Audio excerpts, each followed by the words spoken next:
Salut à tous, j'espère que vous allez bien, que vous passez une super journée. Je suis super heureuse de vous retrouver aujourd'hui sur la chaîne YouTube pour une nouvelle vidéo.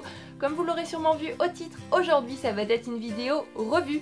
Mais avant de commencer, de rentrer dans le vif du sujet, de vous parler du résumé du livre, bien évidemment de ce que j'en ai pensé comme d'habitude, je voudrais faire 2-3 petites parenthèses. La première, c'est que je sors d'un rhume, donc c'est possible que j'ai encore le nez un petit peu bouché par moment, la voix un petit peu nasillarde. En plus de ça, je suis un peu patraque là, donc je m'en excuse par avance, mais je voulais absolument vous tourner cette vidéo aujourd'hui parce que ça fait quelques temps que j'ai terminé le livre dont je vais vous parler aujourd'hui, donc si j'attends plus longtemps avec ma mémoire de poisson rouge, je ne garantis pas de pouvoir vous parler de ce livre, de ce que j'en ai pensé, parce que j'aurais simplement tout oublié.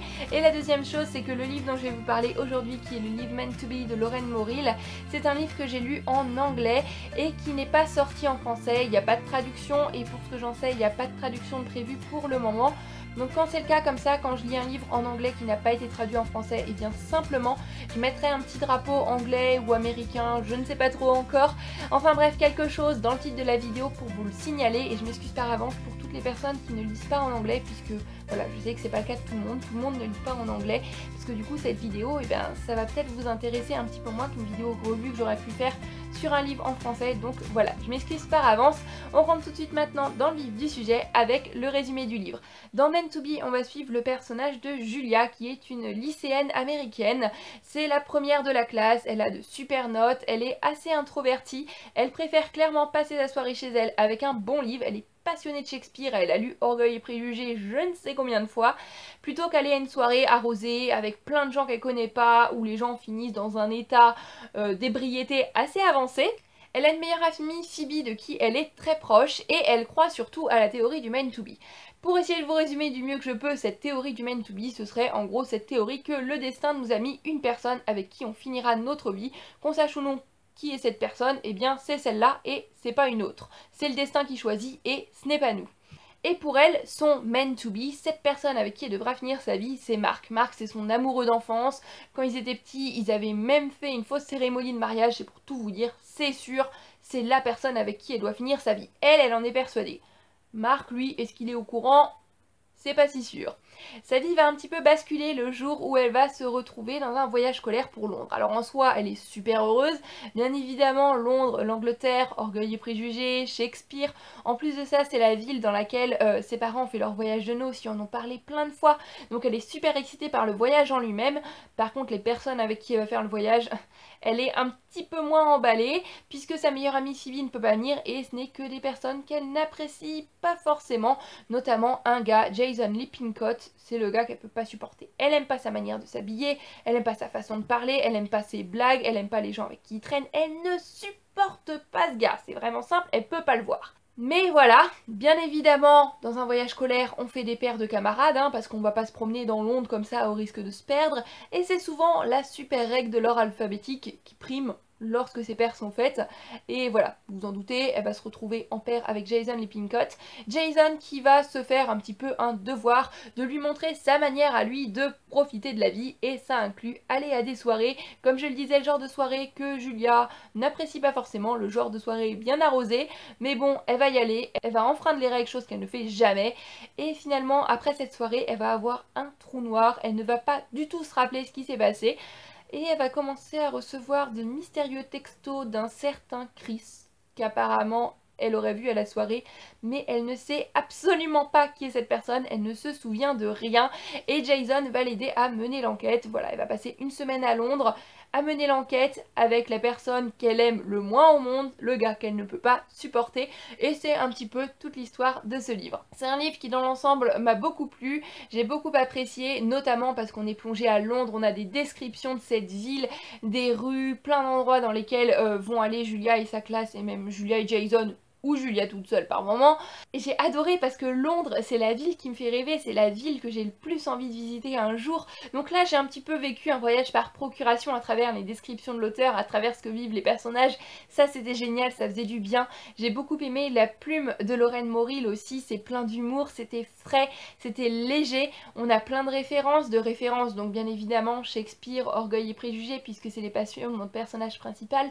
Mais on a aussi plein de références à la culture britannique, et je pense notamment aux chansons britanniques, et ça fait sourire. J'aime beaucoup dans les livres comme ça quand on a des petites références culturelles. Voilà, ça c'est des points que j'ai vraiment beaucoup aimés. Les personnages, c'est des personnages que j'ai trouvé un petit peu clichés, c'est vrai, même si je me suis assez identifiée à Julia au début du livre en tous les cas pour sa personnalité. C'est vrai que c'est une fille assez introvertie comme je l'ai déjà dit et ça se voit peut-être pas en vidéo comme ça, mais je suis une fille assez réservée, assez timide et moi aussi je préfère clairement passer ma soirée cosy cocooning chez moi avec un bon livre plutôt qu'aller à une soirée où il y a de l'alcool, où il y a des gens en état d'ébriété assez avancé ou non et surtout où il y a des gens que je ne connais pas. Et voilà, dès le début du coup je me suis assez identifiée à Julia de par cet aspect là, mais petit à petit Julia va évoluer et ce que j'ai beaucoup aimé dans ce livre là c'est que ce soit Julia ou Jason, on apprend à les connaître petit à petit, on voit leur personnalité s'affiner, se développer, c'est vraiment super intéressant. Mais la Julia du début du livre auquel je me suis identifiée, petit à petit j'ai appris à la connaître un petit peu plus et je m'en suis éloignée au fur et à mesure, j'ai commencé à découvrir des choses en avançant dans ma lecture, dans sa personnalité, qui m'énervaient un petit peu, qui m'agaçaient. Malgré tout, je trouve que ce livre a une très belle et une très belle importante morale qu'on ne répétera jamais assez, je pense, qui est de ne jamais se fier à sa première impression d'une personne, ne jamais se fier aux on-dit, ne jamais se fier aux préjugés. Allez voir une personne, discutez avec elle, faites-vous votre propre avis, mais ne vous basez pas seulement sur l'apparence, sur la manière dont une personne peut se comporter avec d'autres personnes. Voilà, il faut discuter avec les gens, il faut se faire son propre avis avant d'émettre un jugement sur quiconque. Et ça, c'est une très belle morale, encore une fois, je trouve que c'est vraiment très important de le souligner.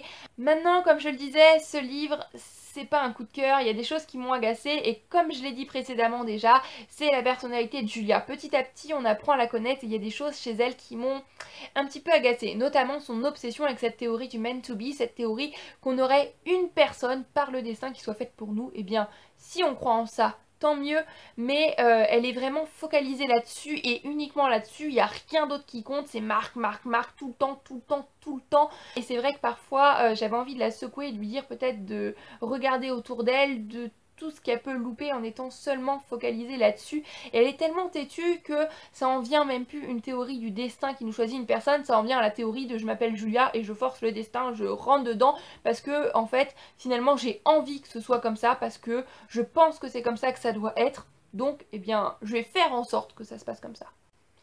Je sais pas si ce que je viens de dire fait beaucoup de sens là. Je m'en rends compte. J'espère que vous aurez compris ce que je veux dire.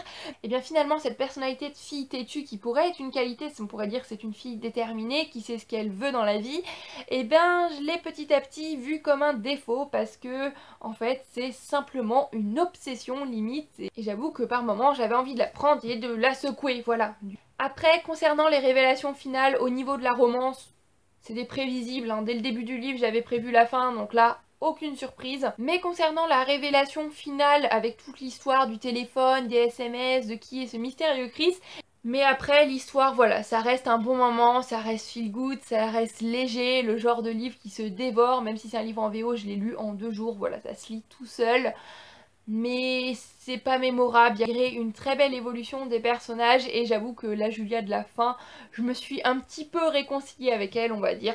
Donc voilà, j'en ai terminé pour cette petite vidéo revue, j'espère qu'elle vous aura plu. Comme d'habitude, en attendant la prochaine vidéo, je vous souhaite à tous une très belle journée, nuit, soirée, quel que soit le moment auquel vous regardez cette vidéo. Je vous fais plein de bisous, je vous souhaite de très belles lectures et je vous dis à très bientôt dans une prochaine vidéo. Bye bye!